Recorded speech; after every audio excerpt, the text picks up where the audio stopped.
Bom dia, pessoal! Estamos começando mais um programa ao vivo com Henrique Cristo aqui na Soche, em Brasília. E você que está nos assistindo pela primeira vez, avise seus amigos e familiares para que eles possam usufruir dos transcendentais ensinamentos ministrados por Henrique Cristo. Sejam bem-vindos descontentes, livres pensadores, ateus, curiosos e os que estão insatisfeitos com a sociedade contemporânea. Questionem Henrique Cristo, sanem suas dúvidas, vivam melhor na Terra, mesmo face a um mundo tão conturbado, aparentemente sem esperança. Todos os sábados, às 11 da manhã, henricristo.tv, o canal da Liberdade Consciencial. E não esqueçam, mandem suas perguntas através do e-mail henricristonaWeb@gmail.com. Agora, Henrique Cristo, após invocar seu Pai, Senhor e Deus, procederá com a elucidativa dissertação, concederá a bênção antes de responder novas questões. No ar, henricristo.tv.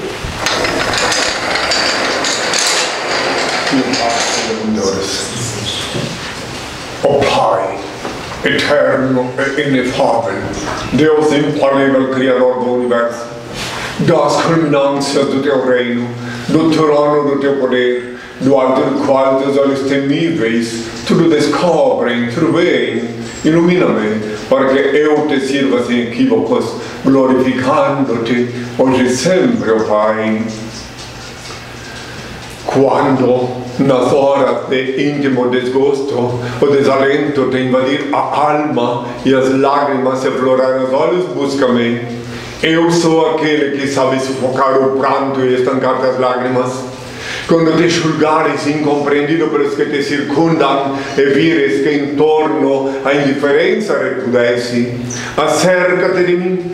Eu sou a luz sob cujos raios se aclaram a pureza de tuas intenções e a nobreza dos teus sentimentos.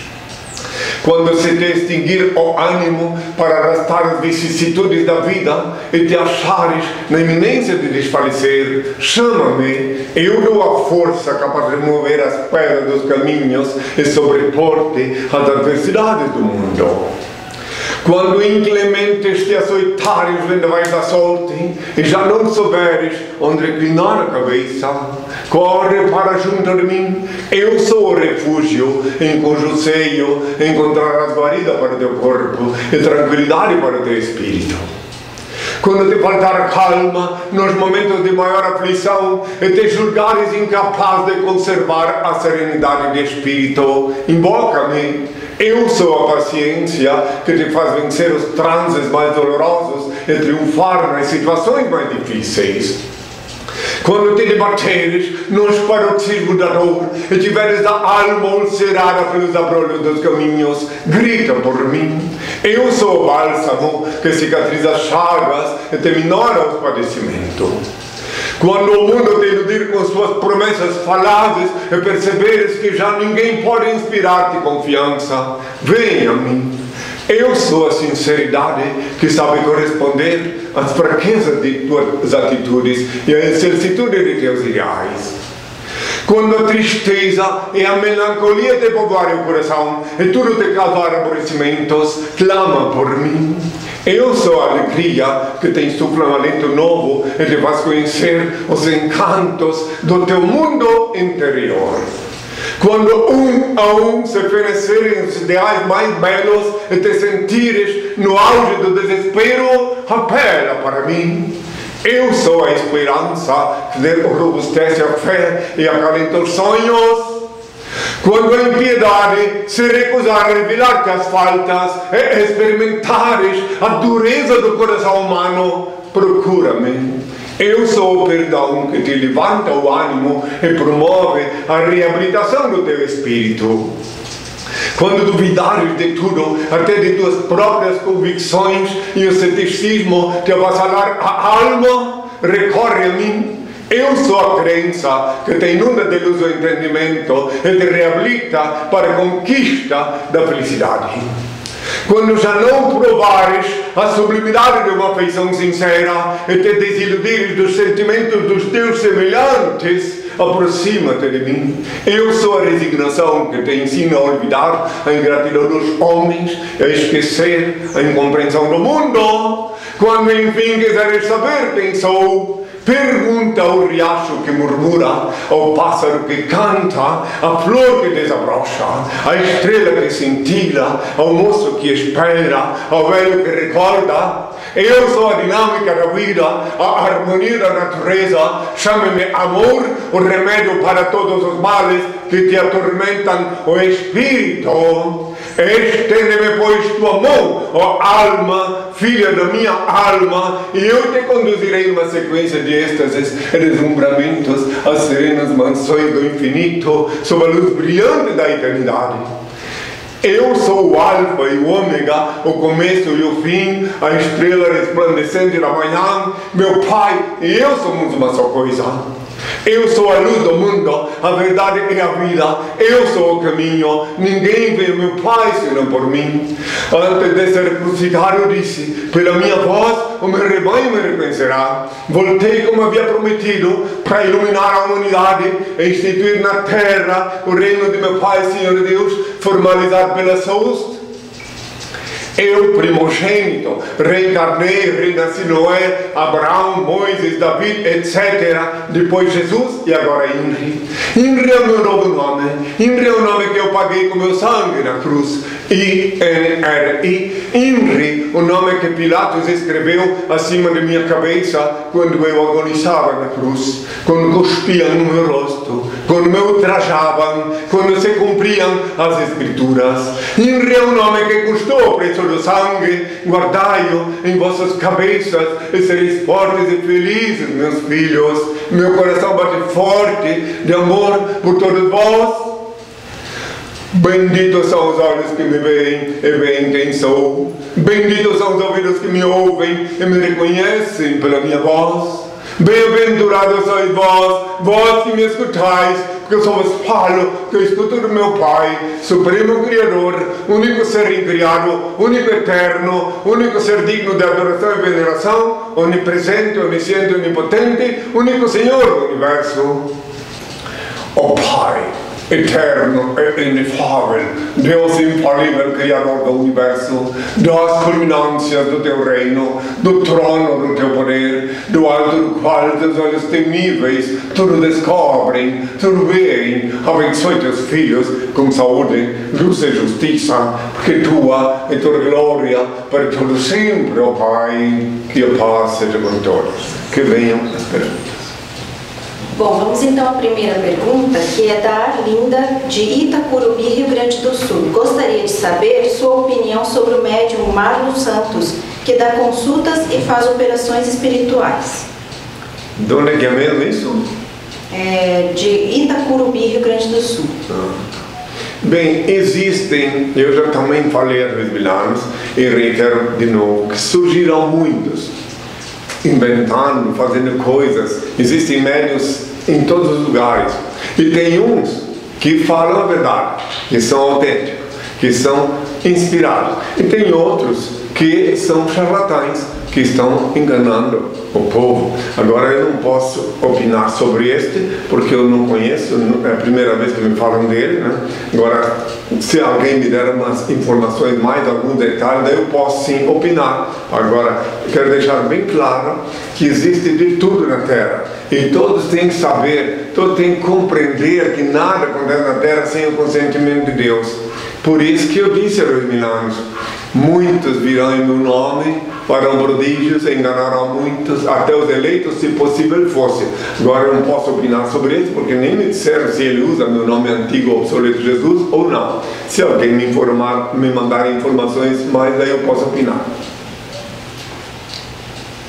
Leonardo, de Raul Soares, Minas Gerais. Henri Cristo, há um tempo atrás, tinha visto uma reportagem sobre cura de câncer pelo uso de bicarbonato de sódio, mas nunca mais ouvi falar e não vi mais nenhuma reportagem sobre.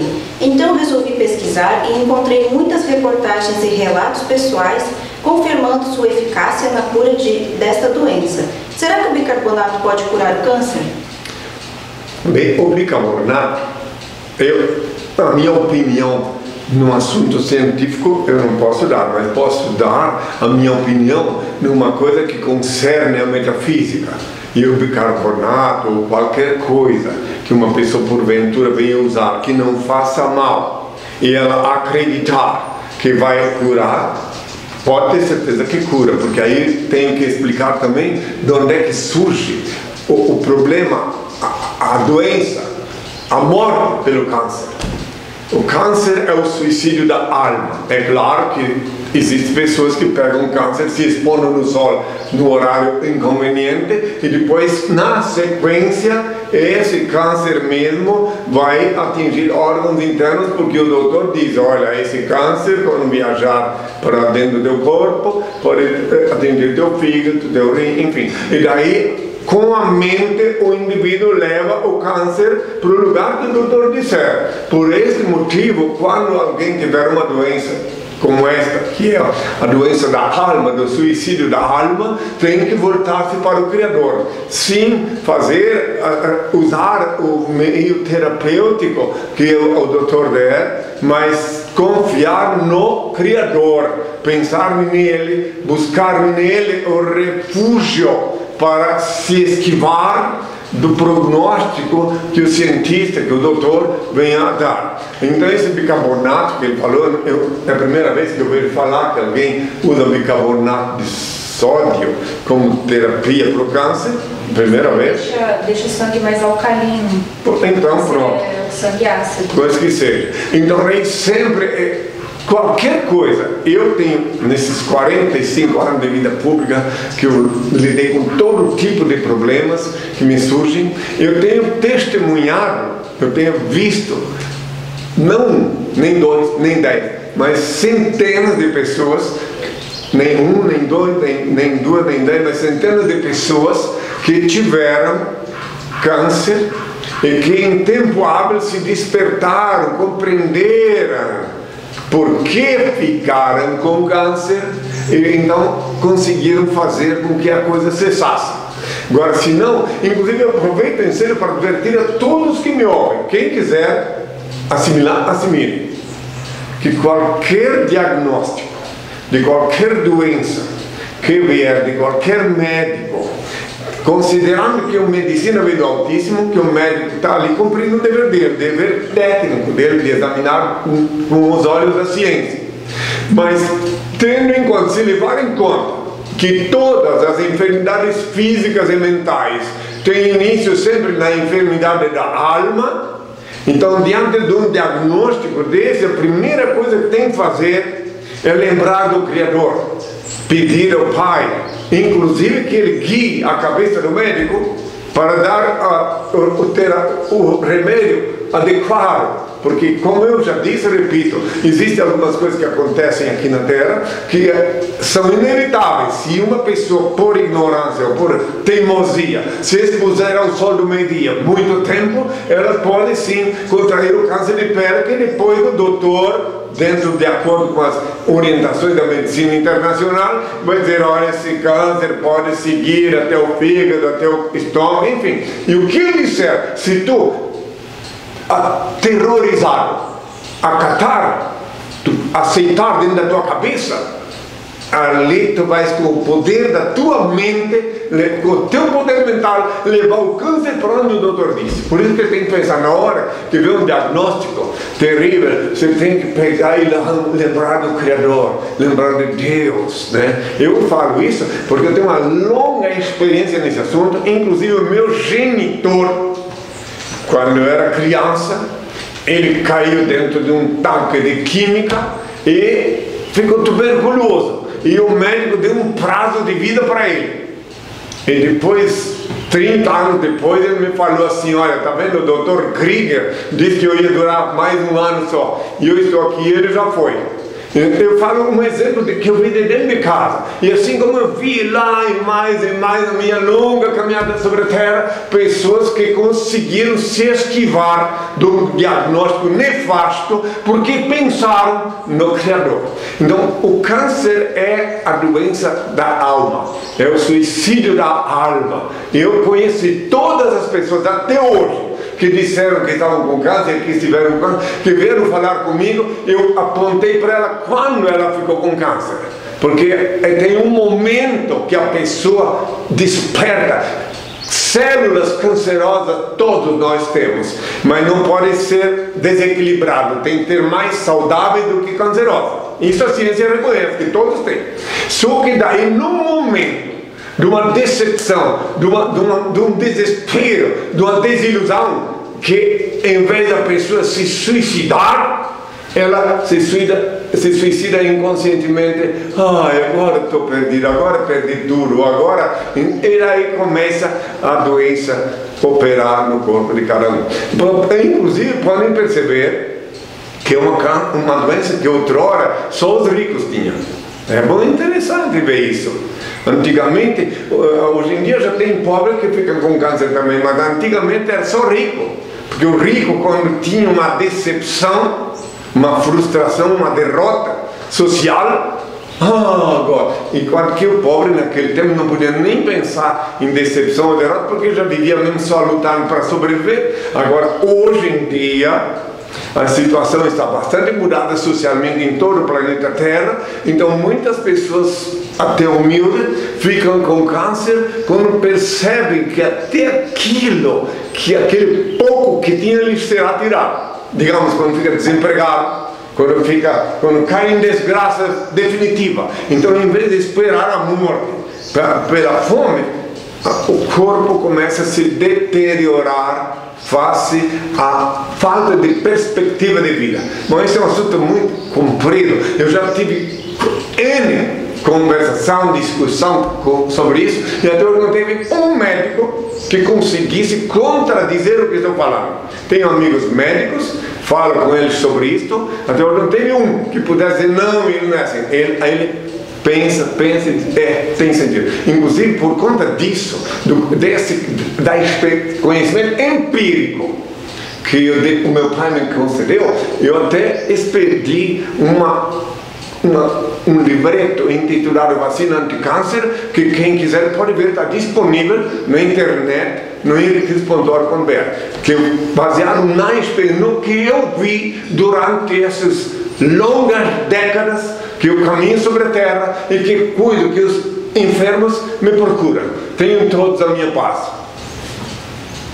Jacinto de Águas Claras DF. Saiu na web. Uma Bíblia de aproximadamente 1.500, 2.000 anos de idade foi encontrada na Turquia no Museu de Etnografia de Ankara e diz que Jesus Cristo não foi crucificado. Henri, você foi ou não crucificado? Bem, eu quero deixar claro uma coisa, que antes dessa Bíblia, desse livro, desse alfarrábio, outros e outros e outros já surgiram e surgirão outros e outros e outros. Então, eu quero deixar, podia só responder sim, foi crucificado, mas tem que explicar, porque eu tive a minha visão no passado, tem que explicar para as pessoas se precaverem, para as pessoas raciocinantes, os seres raciocinantes se precaverem contra as coisas que vêm sempre surgindo. Assim como há 2.000 anos também inventaram que eu fui de carne e osso para o céu. Olha bem, que é uma insanidade, uma estupidez dizer uma coisa dessa, que eu fui de carne e osso para o céu, imagine. E tem muita gente que crê, até cientista que crê que foi assim, contra a lei da gravidade, contra todas as leis naturais. Eu fui sim para o céu, para o infinito em espírito, mas não de carne e osso. Eu quero deixar isso bem claro. Até porque se tivesse ido de carne e osso, teria ido nu, né, porque minhas vestes foram sorteadas, né, e estaria voltando de lá nu aqui para a terra. Não, eu fui em espírito e reencarnei, ninguém é obrigado a crer. Mas quero deixar claro que todas as coisas que ainda irão aparecer e que apareceram já, não anula a verdade, não anula a realidade, porque a realidade é doída, é concreta, irreversível, entende? Então não adianta alguém inventar que eu não fui crucificado, que isso, que aquilo outro. Aliás, o Sudário, não vamos muito longe, basta analisar tudo que já se falou do Sudário para ver como uns contradizem os outros e finalmente chegaram a conclusões irreversíveis da autenticidade do sudário. Já que falamos isso, e não me lembrem-se, porventura, eu não concluí a pergunta, eu tenho que falar sobre esse assunto, já que falamos disso, né? Que o sudário, há umas décadas atrás, foi oficialmente declarado pelas religiões oficiais, até pela meretriz do Apocalipse 17, que ele era falso. Aí o tempo passou, os cientistas estudaram o tal de carbono 14. Foram estudando de que tinha sido inventado na Idade Média, um tecido feito lá, enfim. Os detalhes, quem quiser vai na internet ver, só vou ao foco, ao centro, o cerne da questão. Passados anos, eu dizia lá em Curitiba, há 24 anos atrás, eu dizia há 25, sei lá, há mais de 20 anos atrás, dizia que um dia a verdade virá à tona e como é que vai ficar o focinho desses que disseram, que concordaram que era falso. Os anos passaram, aí um cientista lá de Israel, da Universidade Israelense, Universidade Hebraica de Jerusalém. Isso, Universidade Hebraica de Jerusalém, pesquisando, porque essa é a coisa mais pesquisada no mundo, pesquisando, constatou que os pólens que estavam lá naquele tecido eram sim oriundos de Jerusalém e que tinham sim aquela idade prevista no sudário. Muito bem, essa foi a primeira vez que uma voz da ciência começou a contradizer o que os outros estavam. Mas por último, um casal de pesquisador, quem quiser pode pegar todos os detalhes depois aí na internet, no henriquez.org.br. Um casal de pesquisador acidentalmente descobriu por que concluíram os cientistas que o lençol era de 1700 e qualquer coisa, que não era de 2000 anos atrás.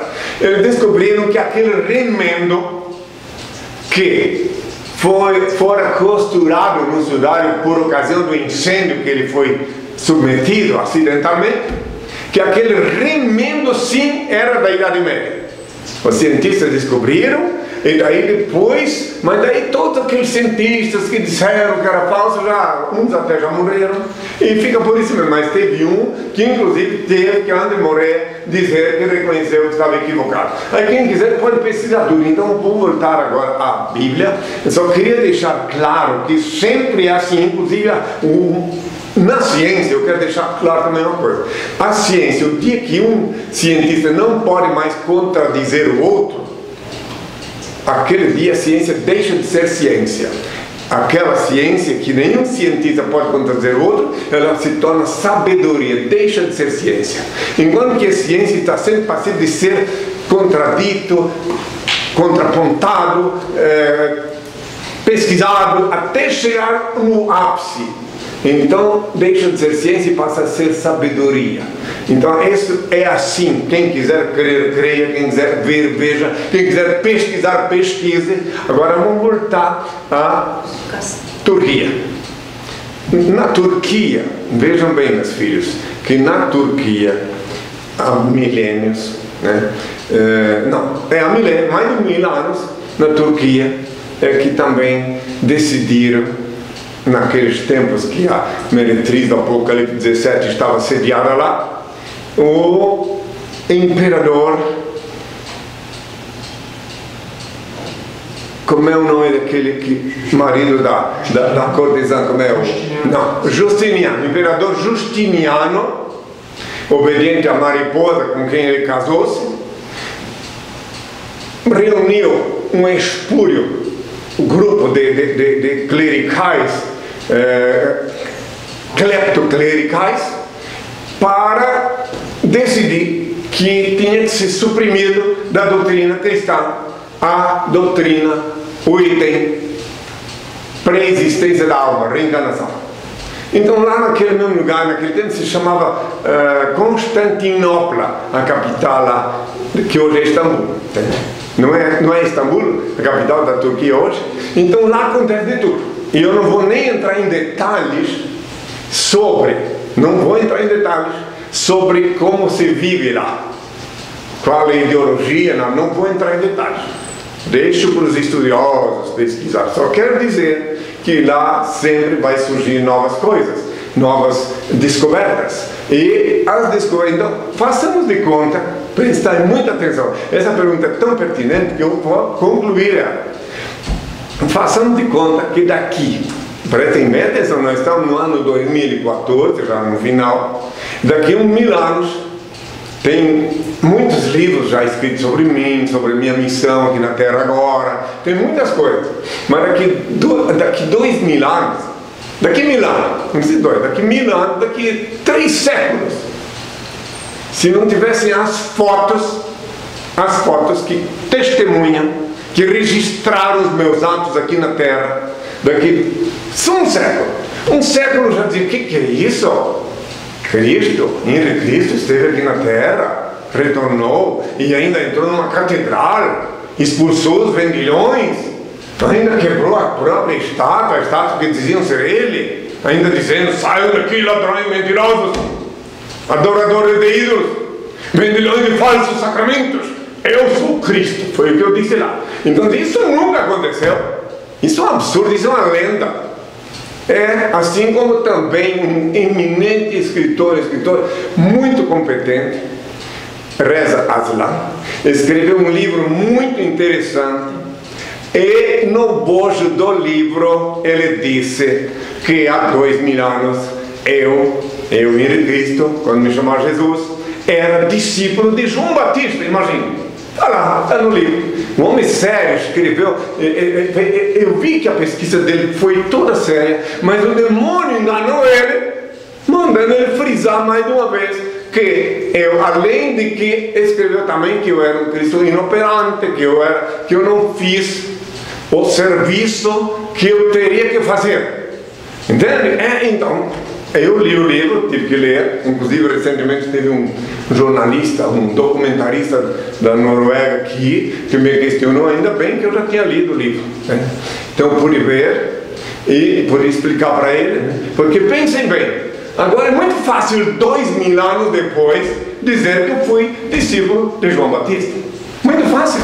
E pior de tudo, que um cientista, um estudioso, um historiador muito estudioso, ele vê que fora isso aí, e mais uma outra piada que ele também botou lá, o restante do livro é muito interessante. A outra piada que ele colocou lá é que eu não tive, que Pilato nunca que me encontrou, que Pilato nunca que esteve comigo, que Pilato nunca ia perder tempo em falar com o Cristo inoperante. Mais ou menos isso.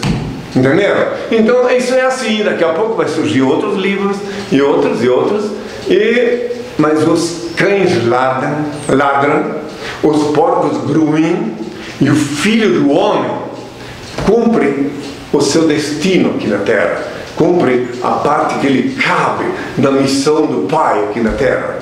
É assim, não adianta ninguém falar, a mesma coisa que falar agora, digamos que dá digamos, não vai acontecer, mas que acontecesse que o Sol fosse eliminado pelo Criador Supremo em uma década, em menos de uma década, ninguém mais acreditava que ele existia.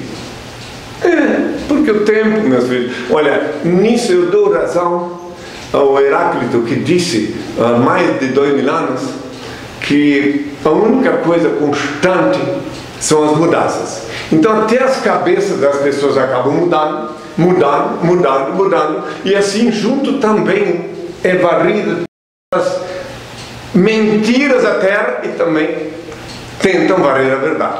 Mas a verdade é avassaladora e indestrutível, a verdade. Ela é uma coisa que permanece.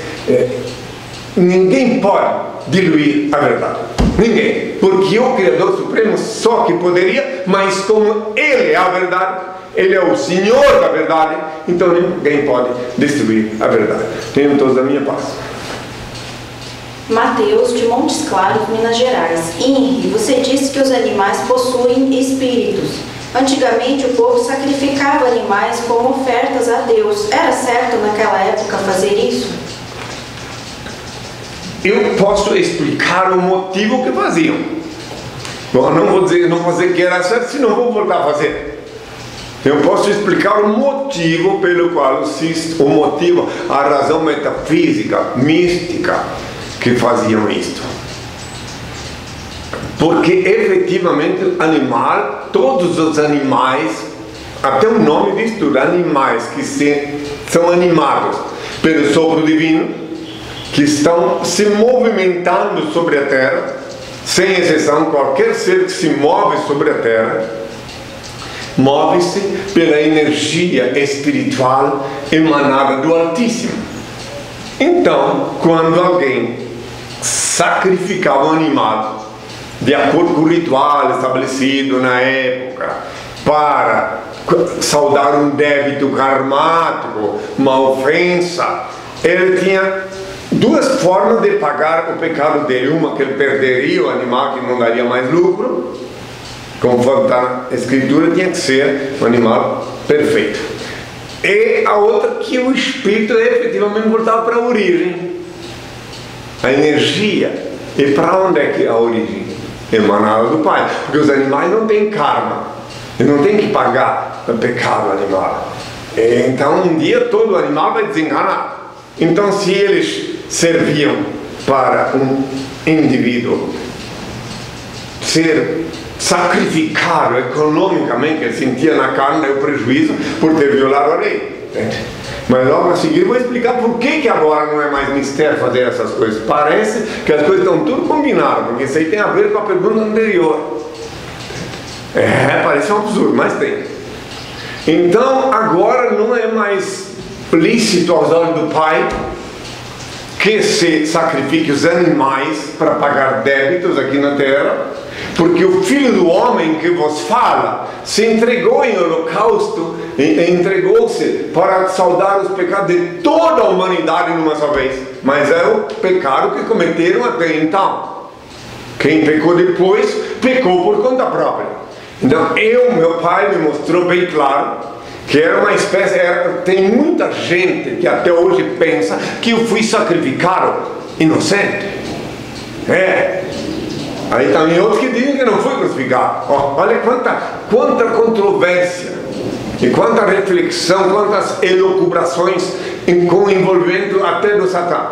Então eu fui sim sacrificado, mas não inocente, porque eu, primogênito, como falei no início, se quiserem primata, como quiserem, saldei numa só vez o débito da humanidade, porque eu teria dado o mau exemplo de desobediência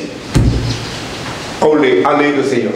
E aí o resgate do pecado de toda a minha prole, porque eu tinha que acertar as contas com o cosmos, com a lei, com a justiça divina.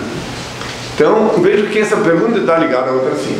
Então não é mais, e aí explicaram por que não tem mais sentido. É claro que aqueles se sacrificavam outrora, se eles não tivessem no inconsciente deles a visita no foro íntimo da espiritualidade, eles continuariam teimosamente amarrando um boi na frente da igreja, uma vaca, e vamos matar, um espetáculo, aliás, até dar um texto seria. Mas consciente ou inconsciente, gostando ou não, reconhecendo ou não a minha missão de há 2000 anos, quando me chamava Jesus, eles hoje não fazem mais isso. Por acaso aqui nós estamos vivendo num mundo globalizado. Então, se alguém visse uma vaca amarrada na frente da sinagoga, ou um boi, ou um bode, com essa finalidade, óbvio que todos saberiam. Então, está aí a prova de que todos aqueles, os herdeiros daquele princípio teológico, já têm consciência que agora o tempo passou. Eles não reconhecem quem sou, nem quem fui. Não reconhece, porque só aqueles que têm olhos para ver e ouvidos para ouvir, veem e reconhecem quem sou. E como eu mesmo disse há 2 anos, muitos serão chamados e poucos escolhidos. E isso está se cumprindo todo dia. Por que muitos serão chamados e poucos escolhidos? Porque eu, quando vou numa mídia, mesmo num programa de jornalismo de comédia, eu chamo todos nessa hora. Vou lá no meu pai, vou lá e chamo todos. Por isso que eu aceito convite até para programas de comédia. Só que a escolha quem faz não sou eu. Quem faz a escolha é meu Pai, meu Senhor e meu Deus. E como Ele faz a escolha? Como é que Ele procede para escolher os dele, os que estão esperando o Messias? Revelando no foro íntimo deles a minha identidade. Daí o indivíduo, conforme até o Kaduri, um rabino, antes de morrer, deixou escrito, quem quiser pode ver, que como é que seria o meu perfil, explicou tudo o que eu ia fazer quando chegasse aqui na Terra.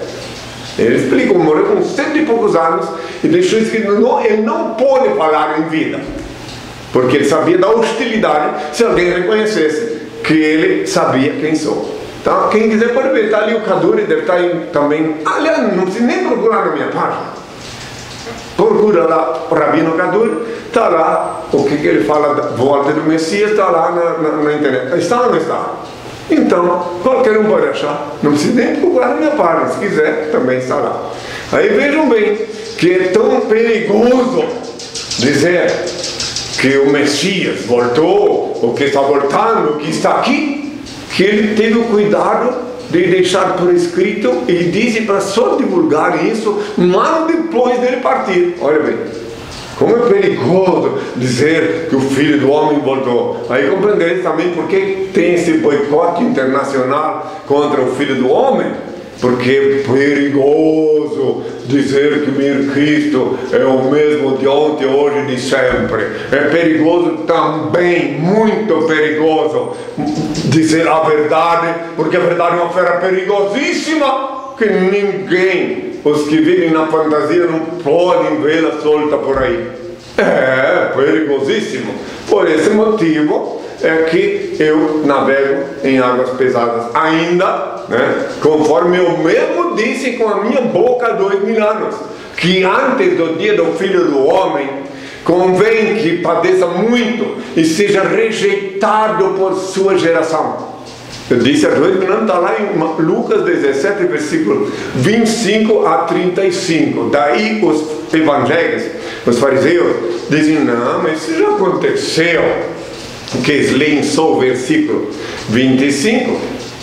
Então, se ele lesse tudo até 35, veria que eu estava falando do porvir, quando eu disse que convém primeiro que o Filho do Homem padeça muito e seja rejeitado por sua geração. Assim, eu posso explicar por que eu disse isso. Ainda mais posso explicar. Porque meu pai disse, e disse agora de novo, que quando eu voltar tenho que passar por esse processo de novo. Porque se eu não sofresse antes de ser reconhecido pela humanidade, todos os fariseus, todos os que hipócritas se ajoelhariam, eu pensaria que todos seriam meus filhos, que todos seriam verdadeiramente meus filhos cristãos, enfim, de coração puro. Mas assim não, assim já estão com estigma. Todos aqueles que seguiram o falso profeta têm um estigma, têm um sinal na face. E aí eu sei distinguir. Entenderam, meus filhos, por que eu falei também? Bem-aventurados os corações puros, eles verão Deus. Por quê? Por que eu falei assim, há 2000 anos? Bem-aventurados os pobres de espírito, o reino do céu será deles. Bem-aventurados os mansos, eles herdarão a terra. Bem-aventurados que choram, eles serão consolados. Bem-aventurados que têm fome e sede de justiça, eles serão saciados. Bem-aventurados pacificadores, eles serão chamados filhos de Deus. Bem-aventurados misericordiosos, eles alcançarão misericórdia. Bem-aventurados sereis quando vos insultarem, quando vos perseguirem e quando disserem falsamente contra vós toda sorte do mal por minha causa. Alegrai-vos e exultai, pois é grande a vossa recompensa nos céus. Foi assim que perseguiram os profetas que vieram antes de vós. A vossa luz brilha aos olhos dos homens, e quando eles veem as vossas boas obras, eles rendem glória ao vosso Pai que está nos céus. E eu vos previno, ontem, hoje e sempre, não julgueis para não seres julgados, porque da mesma forma com que julgados, também vós sereis julgados, e com a medida com que tiverdes medido, também vós sereis medidos. Tudo isso e muito mais que eu falei há 2000 anos, que ninguém é obrigado a crer, novamente repito, que tem a ver também com a minha volta aqui, porque os corações puros, os pobres e considerados pobres de espíritos, sabe por que eu disse que eles herdariam? O reino de Deus seria deles, o pobre de espírito? Porque os pobres de espírito são aquelas pessoas que são preteridas nos templos luxuosos. Os pobres de espírito são aqueles que, olha que ignorante, são aqueles que não entupiram o neurosistema, o local da memória, com verborreias, com porcarias, que eles têm um espaço para receber a mensagem de meu Pai. Então eles são pobres de espírito aos olhos dos evangélicos, aos olhos dos fariseus, mas só que eles têm um espaço para a riqueza que emana de meu Pai, que eu despejo sobre eles. E daí eles ficam ricos de espírito. E se eles fossem considerados socialmente ricos de espírito, não tinham espaço para me ouvir, para entender o que eu falo. É isso porque eu disse que os pobres de espírito que herdariam o reino de Deus. Aí eles vêm, me ouvem, me questionam, com a mente limpa, e eu despejo sobre eles as palavras de meu Pai, a mensagem de meu Pai, e eles ficam com o rosto reluzente e começam uma nova vida. E onde quer que eles estejam, aqui na Europa, na Austrália, eles são diferentes. Qualquer filho meu que encontra com um deles vê que eles são diferentes dos outros, porque eles têm um rosto, a aura reluzente, porque eles estão bebendo na fonte de água viva e cristalina, que é onde meu Pai despeja a sabedoria para alimentar os filhos dele na terra. Os seres de coração puro, meus filhos, os homens de corações puros, estes que não se deixaram contaminar. Porque pecador todo mundo é, né? Pecado todo mundo comete, mas tem que deixar aquele espaço que pertence ao Pai para ele. Tu pode pecar, eu não conheci uma pessoa que não é pecador. Só que não vai pensar, aqueles que se dizem santos, puros, já são as aves de rapina, são os porcos que eu falei, não atirais os porcos das vossas pérolas e não deis aos cães o que é santo. Pois é, esses são os porcos, né? Qualquer ser humano que vem, quer dizer, projeto humano, humanoide, que diz eu sou puro, eu sou santo, pode ter certeza que é um porco. Porque se ele fosse sinceramente puro, ele não teria nem motivo para dizer, porque a aura dele, a energia que dele emanava, mostrava que ele vivia, que buscava viver em pureza. Porque santo não existe. O único santo que existe é o Senhor Deus, o Criador Supremo. Unicamente Ele é santo. Então pronto, ninguém é obrigado. Eu não vou me alongar mais. Minhas escusas aos filhos meus que mandaram outras perguntas, mas tem assuntos que eu não posso fugir. Eu até estou pensando seriamente em, quando começou o programa, como eu já abreviei a minha dissertação, para que eu possa ter mais tempo para responder. E meu pai estabeleceu, tem que ser uma hora, então eu tenho que me equilibrar nessa corda bamba durante 1 hora e responder. Então os meus filhinhos, que porventura eu não posso responder tudo hoje, fica na fila os primeiros para sábado que vem. Tenham toda a minha paz. Pessoal, vamos para um breve intervalo, já voltamos. Agora, meus filhos, que ouvis falar de guerras, rumores de guerras, reino contra reino, nação contra nação, tempestades, terremotos, inundações, pestilências, fomes, conscientizai-vos, é apenas o princípio das dores que anunciei prenunciar no meu retorno. Eu sou o emissário do Pai, reconheço o vosso direito de pensar e dizer o que quiserdes, desde que me respeiteis o direito e dever de esclarecer quem sou. Não escolhi ser Cristo, não posso vos obrigar a saber quem sou, mas isto não altera a minha realidade. Pensais que é fácil, obediente ao meu Pai, andar iluminado assim? Os ignorantes zombando de mim?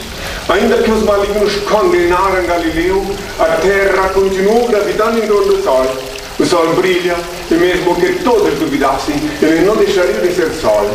Assim também, ainda que a maioria dos terráqueos não creiam que sou Cristo, continuo sendo o mesmo que crucificaram.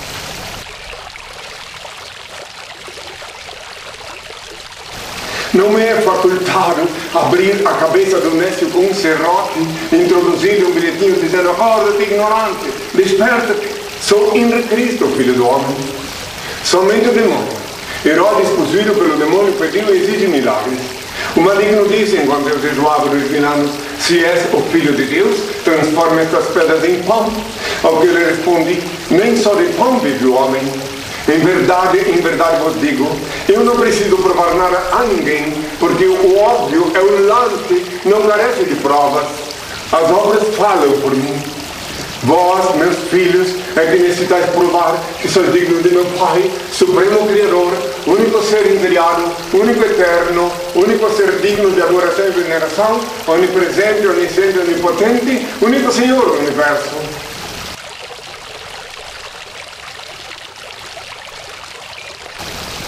Vê que eu vos adverti, orai e vigiai que ninguém vos engane, porque muitos virão em meu nome. Mateus 24, versículos 5 e 24. E os lobos em pele de ovelha, Mateus 7, versículo 15, vieram em meu nome antigo, obsoleto Jesus, enganaram, fizeram prodígios, e com o fruto da delituosa chantagem do dízimo e venda de falsos sacramentos, adquiriram emissoras de rádio e televisão. E justo para me distinguir deles, meu Pai me reenviou com um novo nome, Henri, Apocalipse 3, versículo 12. Henri é o nome que eu paguei com meu sangue na cruz. I-N-R-I, Henri, o nome que Pilatos escreveu acima de minha cabeça quando eu agonizava na cruz, quando cuspiam no meu rosto, quando me ultrajavam, quando se cumpriam as escrituras. Henri é o nome que custou o preço do sangue. Guardai-o em vossas cabeças e sereis fortes e felizes, meus filhos. Meu coração bate forte de amor por todos vós. Benditos são os olhos que me veem e veem quem sou. Benditos são os ouvidos que me ouvem e me reconhecem pela minha voz. Bem-aventurados sois vós, vós que me escutais, que eu só vos falo, que escuto do meu Pai que é em mim. Que a paz seja com todos. Voltamos, pessoal, e a próxima pergunta é do Daniel Medeiros, de Santa Cruz, Rio Grande do Norte. Henri Cristo, o que o senhor pensa sobre sair do corpo conscientemente? Fazer a famosa viagem astral é pecado? O senhor já fez? Pecado é tudo que fizerdes que faz mal a ti ou a outrem. Tudo que fizerdes que não faz mal a ti nem aos outros não é pecado. Agora eu te pergunto, faz mal quando faz isso aí? Então é pecado. Mas se não faz, agora eu vou te explicar o que tu deves ter cuidado. Que se tu consegue sair do corpo, que não é tão fácil assim, cuidado, porque quando tu voltas pode ter alguém ocupando o teu corpo. Entendeste? É muito perigoso fazer essas viagens. Essa é a parte, não é pecado, porque afinal de contas só tu pode saber o que é pecado para ti. Tu tem que sentir se faz mal ou não.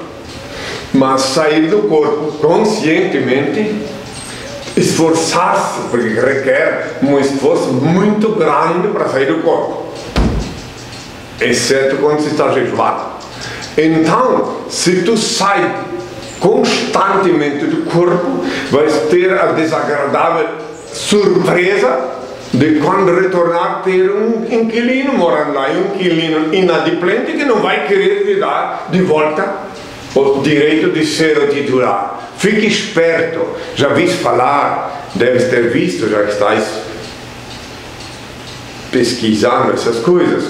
Fique esperto das vezes que já escutasse alguém dizer e fulano, Beltrano ficou louco, e que ficou fora de si, e matou o filho, essas coisas horrorosas que a gente vê pela mídia. Eu, sim senhor, seu delegado, eu não sabia, eu não sei o que me aconteceu, eu estava fora de mim quando eu matei meu filho.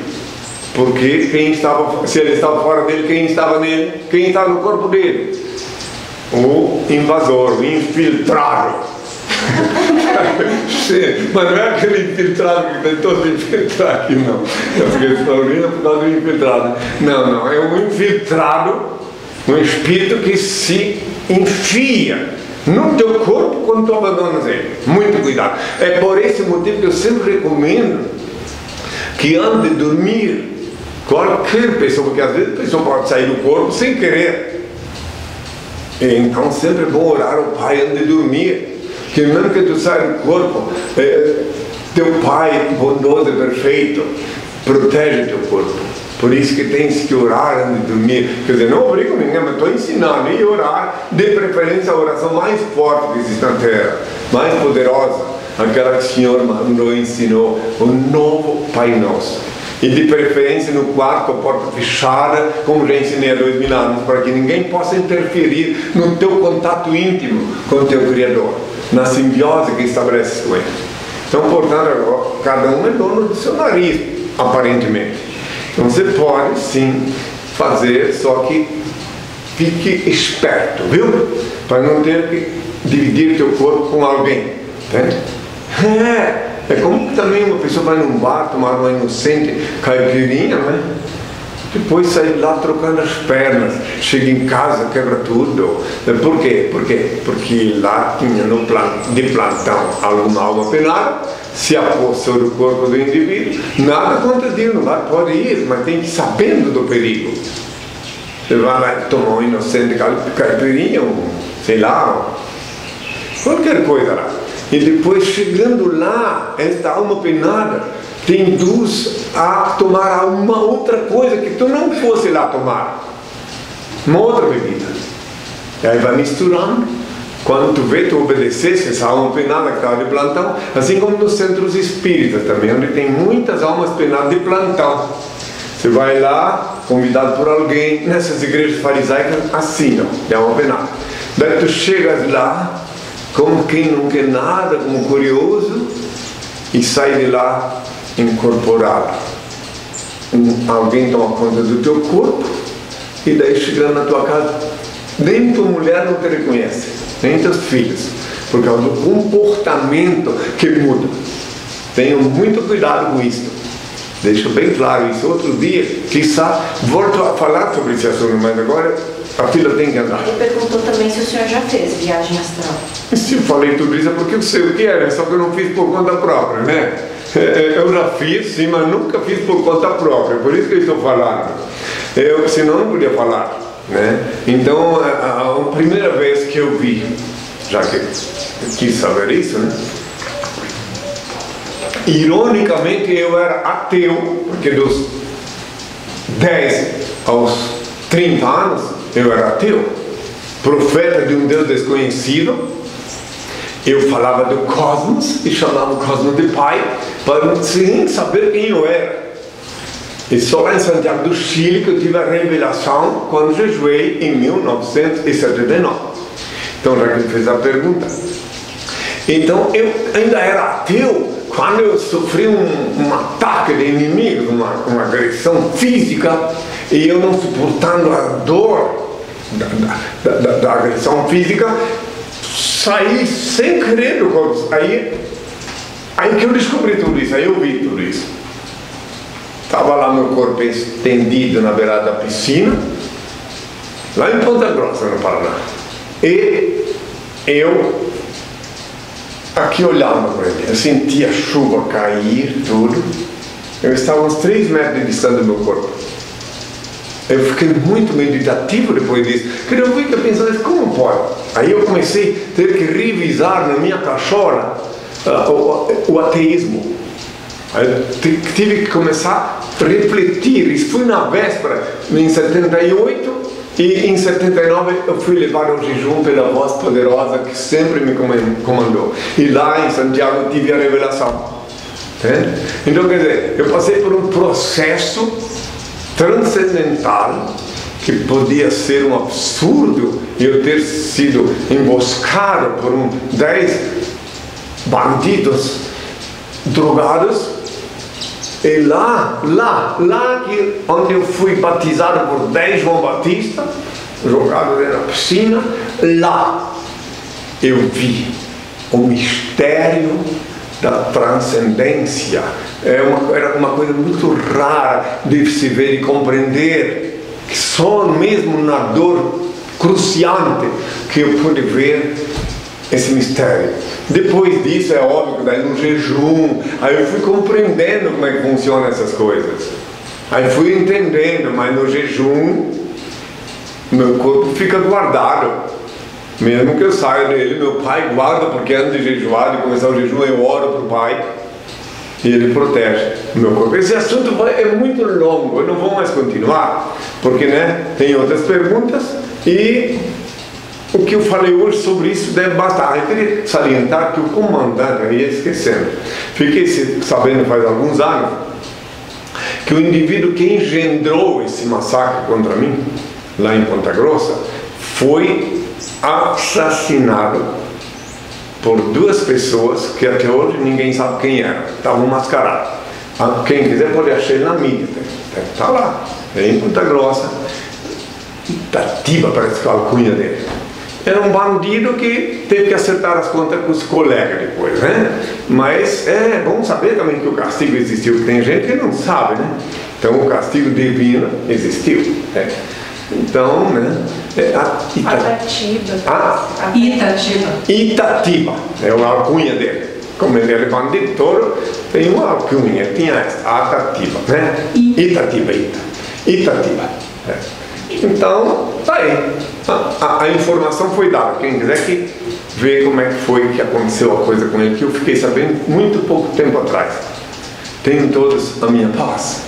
É do Marco Crepaldi, de Campinas, São Paulo. Caro Henri, nos últimos 10 anos, sempre que chega o mês de dezembro e o Natal se aproxima, eu fico doente, seja com uma forte gripe ou uma virose que me tira das atividades normais por 1 ou 2 semanas.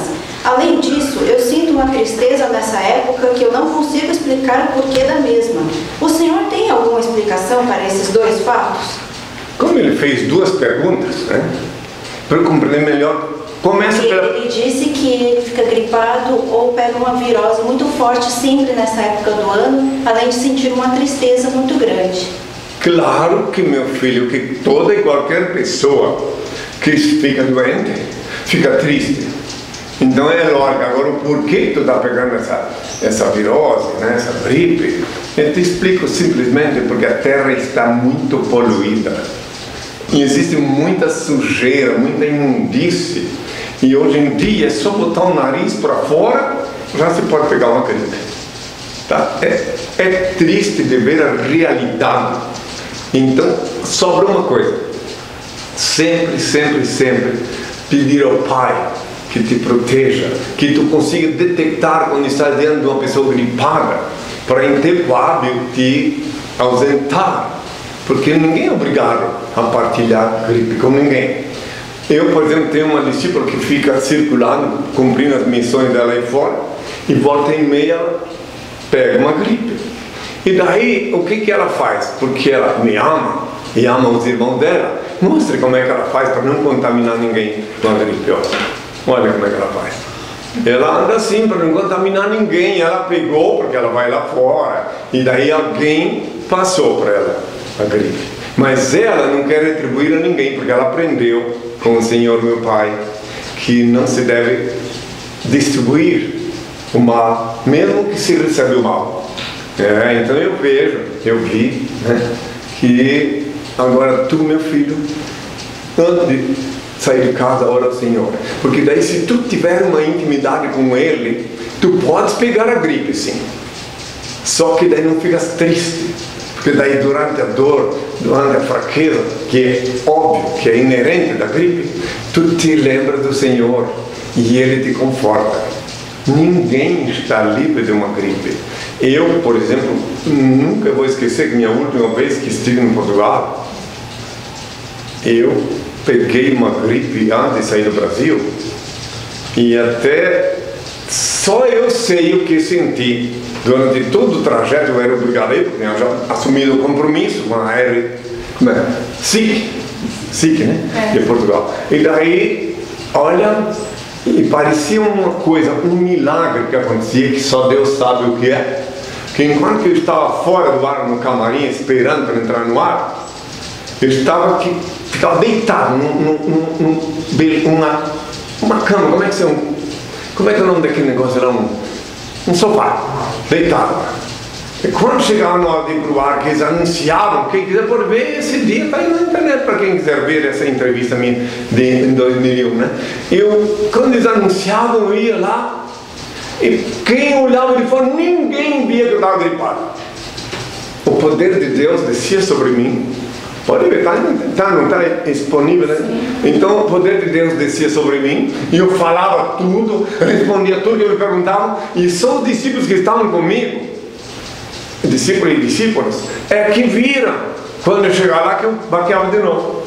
Esse é um fenômeno que aconteceu lá em Portugal, e por conta disso, se eu teria razões de sobra para detestar que a Praça do Rossio estava em reforma e eu não pude marcar um encontro lá, que é onde eu falei em 1980. Por outro lado, eu considerei que era divina providência para eu, já que eu estava tão gripado, então eu fiquei só falando na televisão. Falei mais de 1 hora ao vivo na TV SIC de Portugal, depois reprisar mais um outro encontro sexta-feira de novo, e daí no programa Noites Marcianas, olha o nome do programa, e daí eu gripado, né? Na hora de ir lá, eu estava são. E quando eu vi que a Praça do Rossio, porque eu fui para lá pensando que eu ia poder falar na Praça do Rossio, aí alguém agora pensa, mas se ele fosse Cristo, ele sabia. Não, filhos, eu não sei nada, só meu pai sabe tudo. Então, olha só, ele até sabia que ia entrar essa água aqui nesse instante, né?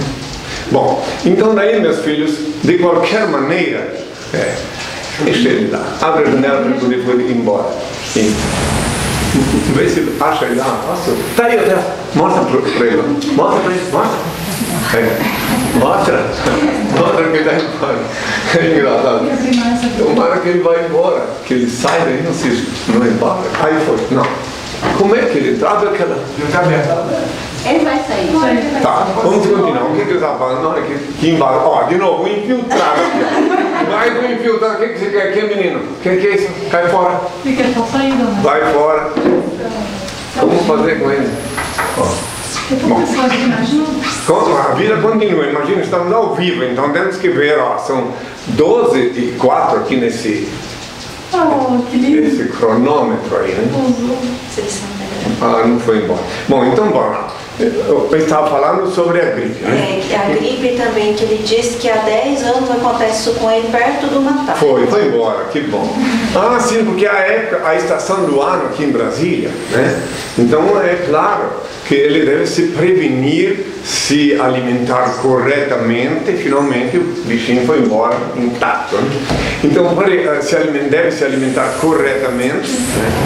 E eu não vou dizer nem nome de remédio, porque eu não posso ser garoto propaganda, né, minha filhinha? E a tristeza também vem na época do Natal. Justamente, bom, a tristeza, ela vem pela gripe, e por causa que uma festa, se a alma dele, digamos assim, é pura, é uma festa profana, que ele fica triste, certamente, se ele tem a ver com o reino de Deus, por ver a sem-vergonhice que fazem nessa data.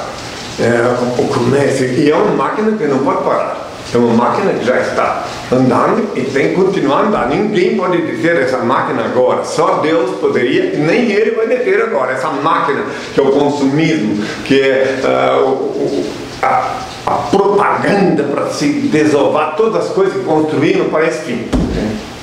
E até o pobre do Peru paga o pato. O pobre do Peru chegou a essa data, ele começa a ficar encolhido, pensando, daqui a pouco me pego. Daí vem lá, alguém dá pelo menos lá no sul é assim, dá um bocadinho de cachaça para ele dá uma relaxada e tumba. Porque sabe que Pode perguntar a alguém que é lá do sul, que isso é verdade que eu estou falando. Que daí, então, ele dá uma relaxada. E daí, mata ele. O peru, ele para de fazer glu, glu, glu, não faz mais. Porque mataram, né? Não é assim, não? Então, pois é, então, meus filhos, é isto, né? É a tristeza que se está doente, e a principal razão da tristeza é ver como a humanidade caminha célere para o caos, enganada, vilipendiada. A humanidade caminha para o caos assim, sem querer ofender ninguém, mas já ofendendo a maioria, como o boi vai para o açougue, para o matador. É assim que caminha a humanidade em direção ao caos, cada um deles adorando deuses estranhos, e olhar para o infinito e pedir ao Pai em direção ao infinito é uma loucura para eles.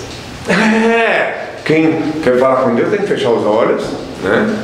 Fechar os olhos e, de preferência, rezar lá perante os donos do cabresto. Uma reunião com vários encabrestados. Agora, para falar com o Pai e ouvir e receber a bênção do Pai, se fecha no quarto, como eu falei há 2000 anos, Mateus 6, versículo 6. Invoca o teu Pai, Ele vê o que te passa, o que se passa, e te abençoa. É assim que tem que ser, e não indo se misturar com todo tipo de pessoas que nem tem nada a ver com Deus, e ir lá para dar uma acochada no cabresto. Pensem bem, meus filhos, pensem bem no Senhor, pensem no Senhor. Diuturnamente, quem pensa no Senhor diuturnamente anda ereto e atravessa tempestades, atravessa qualquer coisa incólume, erguido. E quem deixa o Senhor por último, eu sou rico, já não preciso mais de nada, só quero gozar, prazer e tal. Aí depois fica lá. Tem alguém tão rico quanto tu, meu filho, que fica esperando que tu venha lá no purgatório para aumentar a riqueza deles. Entendeste? São os doutores, e eles, a profissão deles é essa e pronto, né? Então, nada contra, ao contrário, a medicina veio do Altíssimo. Só que eu disse mais de 3 décadas que eu vou falando em 2 continentes, e agora para o mundo inteiro, para mim, que todas as enfermidades físicas, sem exceção, têm início na enfermidade da alma.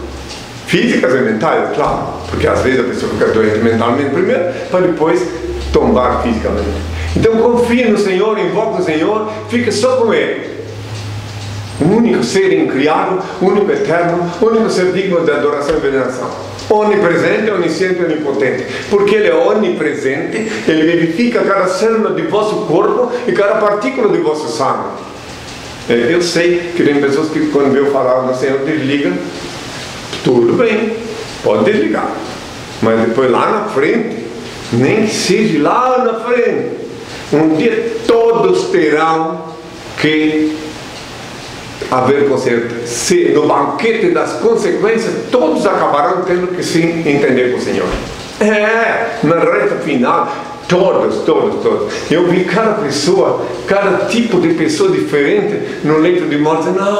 Então agora só tem Tu, Senhor.